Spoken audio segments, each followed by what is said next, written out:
absolute psycho almost ruined my dream job. But I subtly mind-screwed her. This was years ago. I was in third year of my second degree studying stage design, which required making scale sets, etc. And as I have always had a massive love for model cars and miniatures in general, I decided to cold call a local architectural model firm in my city for a part-time job. I landed the job, which was literally the best thing ever, and I instantly loved it. I was only one of 2 females working there, about 8 guys, who I got on with perfectly, and helped out the other girl. Let's call her Rachel. Painting scale people, making trees, etc.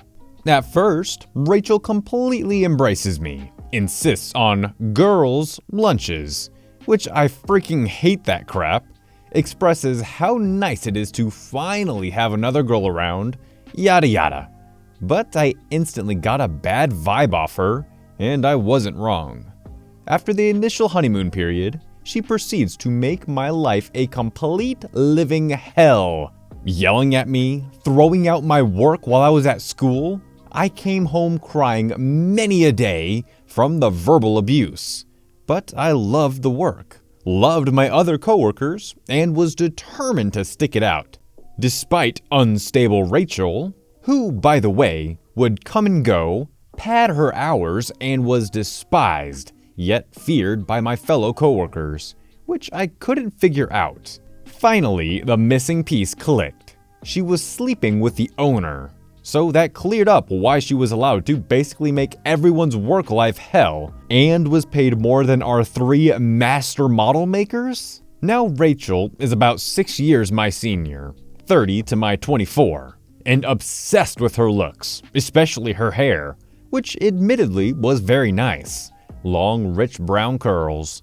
But she was equally, and strangely, obsessed with female pattern baldness. Would ask everyone if they saw a bald spot, spent hours on this topic. So, when I finally stopped letting her get to me, grew a set and decided to fight back, I knew I had to be subtle, yet deadly. Find the weaknesses, as she not only had the owner's ear, she had his Johnson. I purchased a wig similar to her hair, cut off chunks of it and brought it to work.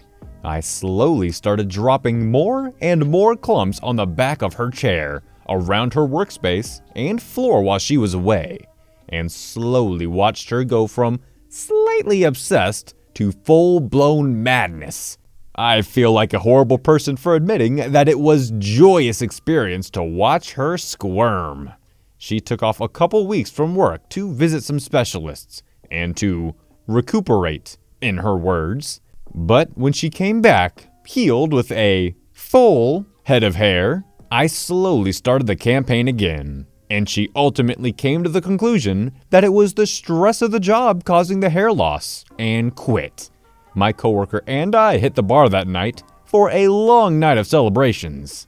I sometimes regret my actions, but at the same time, I stayed at that job for another 4 years and enjoyed every day of it after she left, as did everyone else. I never told my coworkers what I did, nor would I ever. Still friends with most of them. I mean, technically, if you want to justify it, you could say she just chose to quit on her own, and she came to her own conclusions, so you can't feel too bad. Contractor screwed me out of $1,500. Good luck finding somewhere else to do the work. I got hosed by a residential construction contractor years ago. We'll call him Mark.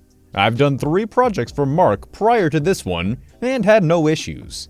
For this project, Mark wanted plans for a remodel and add-on based on some photos and hand sketches.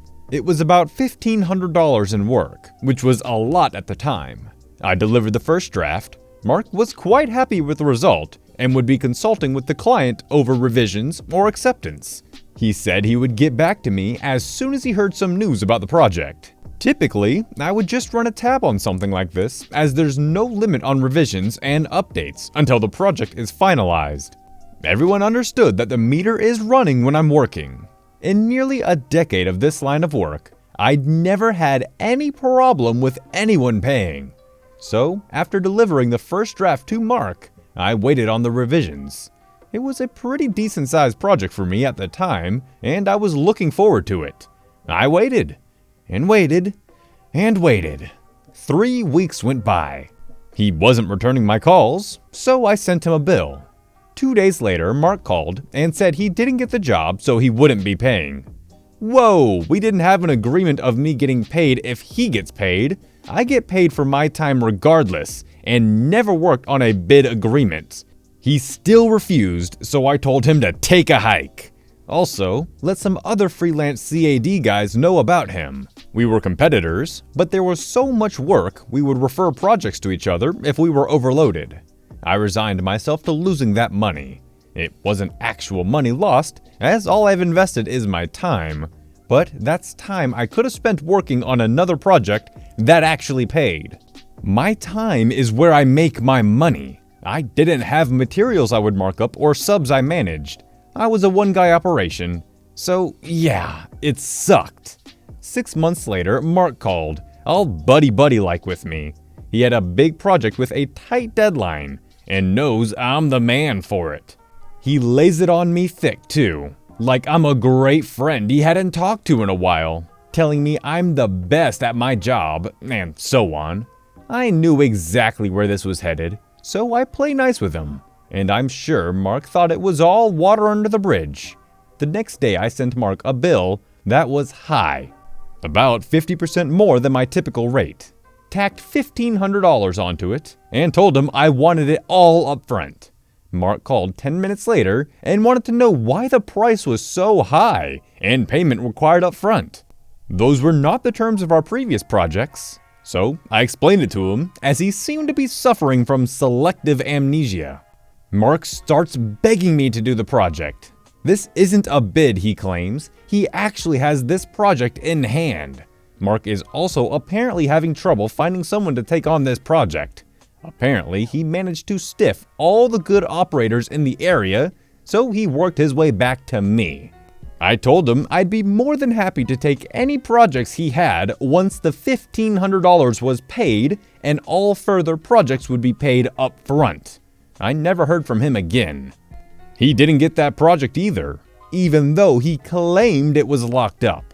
Mark's wife actually owned their business. It had an effeminate name, and they used this women's own construction business as a selling point in ads and at trade shows. I'd guess 2/3 of their clients were landed just on that piece of deception. The wife was mainly just the face of the company and a marketing point. She wasn't involved in the business beyond that. So when Mark started complaining about difficulty getting subs to work with, she started calling around. I heard through the grapevine that she was told off several times. Anyone who has worked with a construction subcontractor knows they can be rather blunt, to say the least. They weren't just screwing the CAD guys, subs in every category had been stiffed. A year later, Mark and his wife were sued by multiple subs and customers. Mark really screwed up a few houses, putting in the wrong flooring, getting paint schemes wrong, and so on. They lost these court cases and tried to get out of it by filing bankruptcy. They got a few dismissed, but not all of them. Last I heard, they got divorced, and he was stuck with a lot of the debt because she was able to prove she wasn't involved in some of the decisions. But she had some debt too. I like to think I got the ball rolling when I let some other subs know about their shady practices. I don't know, it didn't really feel like you did much at all for this pro revenge. It kinda just feels like their own shady practices caught up with them in the end. But maybe I'm wrong. I mean, this is 97% upvoted and 4.1k upvotes, so I don't know.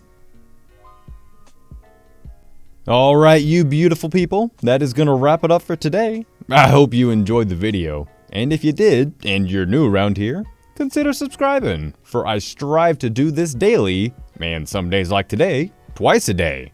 Also, if you really liked it, maybe consider giving it a thumbs up and a share.